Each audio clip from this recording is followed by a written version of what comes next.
Na prípravu kuracích hamburgerov budeme potrebovať 300 g kuracieho mletého mäsa, 2 hamburgerové žemle, korenie, červená paprika, soľ, olej, strúhanku, hladkú múku, vajíčko a zeleninu.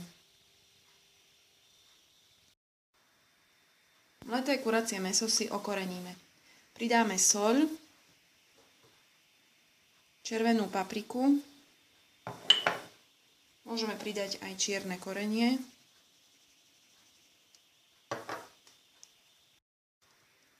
mäso si premiešame.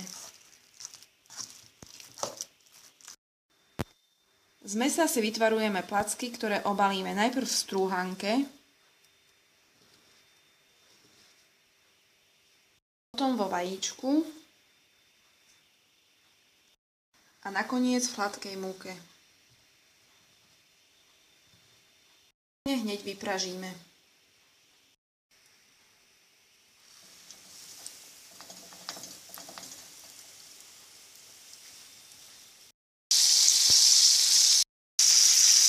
Mäso sme si osmažili z oboch strán do zlatiska a teraz prikryjeme pokrievkou, na miernom ohni necháme ešte dodusiť.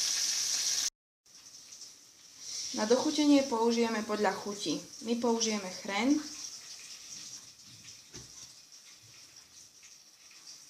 kečup,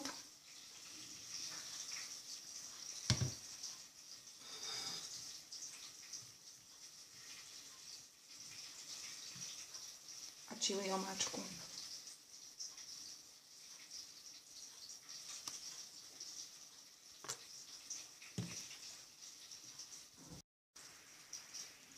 Priložíme hamburger.